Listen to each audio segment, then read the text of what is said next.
뉴스탑10 선정한 8입니다. 성폭행 후 신사로 돌변했다.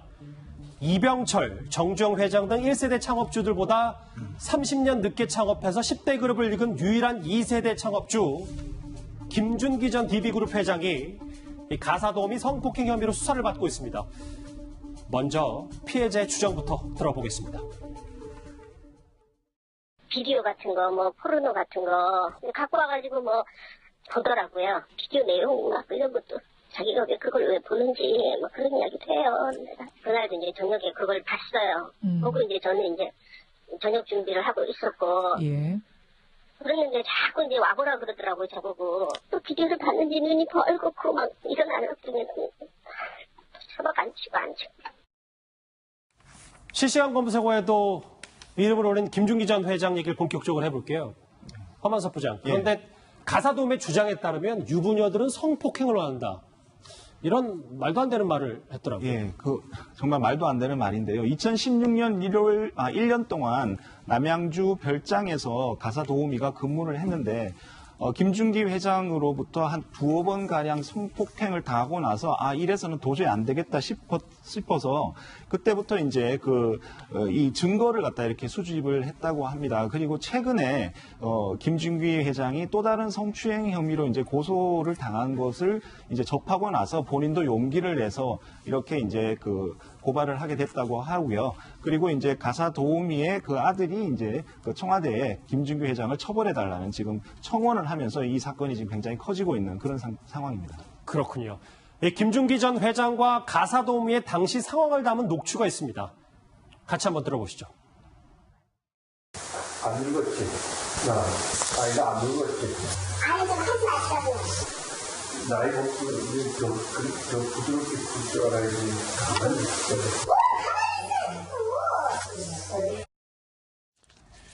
그런데 양측의 주장이 좀 엇갈려서요. 박지훈 변호사님, 네. 화면을 보면 김준기 전 회장 측은 서로 합의된 관계라고 주장을 하고 있습니다. 그렇죠.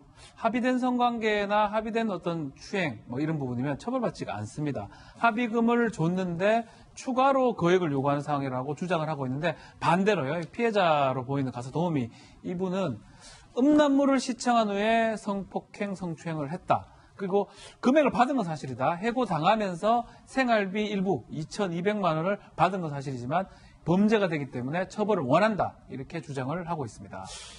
합의금을 주었는데 추가로 더 거액을 요구했다는 이 김준기 전 회장 측의 주장. 하지만 피해 여성의 말은 달랐습니다. 그 목소리 같이 들어보시죠. 관리인한테 얘기하고 나 나가야 되겠다고. 못 있겠다고. 돈을 1,000만 원을 줄 테니까 조용히 나가라 그러더라고요. 그냥 나왔어요, 밤에. 그리고 2, 3일 있다가 이제 만나가지고 2,200만 원을 받았죠. 그 사람이 합의를 하자고 변호사를 통해서 막 온 거예요. 제가 계속 연락이 온다 그러길래 제가 나는 무조건 구속이다. 돈도 필요 없고. 증거들이 상당히 구체적인데요. 허만수 부장. 보면 김준기 씨의 전 사촌 동생이 이 가사도우미에게 보낸 편지 내용인데 보면 이 피해 여성 가사도우미는 상당히 이 편지를 받고 압박감을 느꼈다고 합니다. 네, 그렇습니다. 그 사촌 동생은 뭐 본인 딴에는 이제 합의를 위해서 이제 그렇게 했다고 생각하는지 모르겠습니다만 이 가사 도우미 입장에서는요, 그 편지 내용이 회장님 변호사들이 공탁금을 걸고 뭐 무고와 손해배상으로 고소한다. 그러면 이제 이 가사 도우미에 대해서 형사 고소를 하겠다는 이런 이제 압박이죠. 그렇게 되면 아줌마도 이제 그 돈을 주고 변호사를 써야 된다. 그리고 유죄가 된다고 하더라도 아줌마 수입이 얼마가 되지 않기 때문에 1,000만 원 정도 그 정도밖에 보상하기를 받을 수 없다. 뭐 이런 지금 얘기고요. 또 아줌마 수입액이 얼마가 되지 않기 때문에 이런 말은 또 상대의 어떤 상당히 자존심을 자극하는 그런 말이기도 하고 어쨌거나 지금 그 김준기 전 회장 쪽에서 이 가사 도우미에 대해서 상당히 압력을 가한 그런 정황이라고 생각이 됩니다. 박주현 변호사님, 네.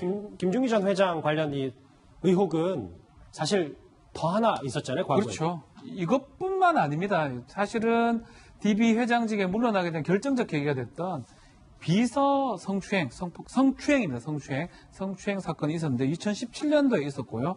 이때도 뭐 여러 가지 내 소유물이니 뭐 이런 얘기를 하면서 비서를 성추행했고, 이것도 지금 조사가 진행 중인데 이 와중에 이제 미국에 지금 가버린 상황이고요. 이 사건도 지금 조사가 진행 중인 상황이고, 지금 새로 고소한 가사도우미 성폭행 성추행 사건도 지금 조사가 진행 중인 그런 상황입니다. 사실 김준기 전 회장이 2년 전에 질병치료차 미국에 갔고 아직까지 돌아오지 않고 있잖아요. 근데 박주현 변호사님, 네.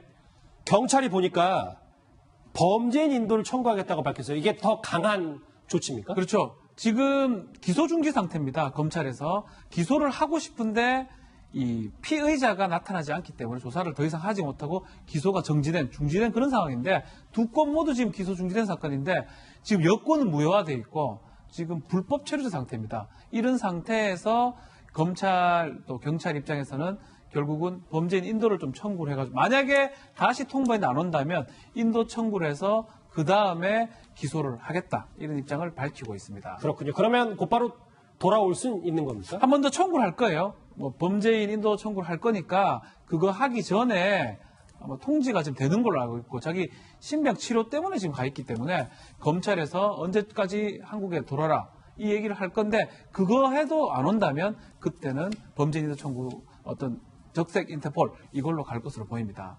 허만석 부장. 그런데 뭐 사실 뭐 이런 가정이 좀 불필요할 볼 수도 있겠습니다만, 김준기 전 회장이 이런 관련 의혹만 없었다면 사실 기업인으로서는 상당히 입지전적인 인물이잖아요. 예, 그렇습니다. 스스로 이제 창업을 했고요. 그래서 미륜건설을 창업해서 이것이 이제 중동건설 경기 붐을 타고 동부건설이라는 아주 일반인들이 많이 아는 그런 유명한 아파트도 짓고 하는 이런 큰 건설 회사를 세웠습니다. 그리고 거기에서 더 나아가서 이제 한국자동차보험을 인수해서 동부화재를 만들었습니다. 예, 그렇게 해서 66개의 계열사를 거느리고 있는 재계 순위 13위의 어떤 그룹사로 이렇게 회사를 성장시킨 그런 인물입니다.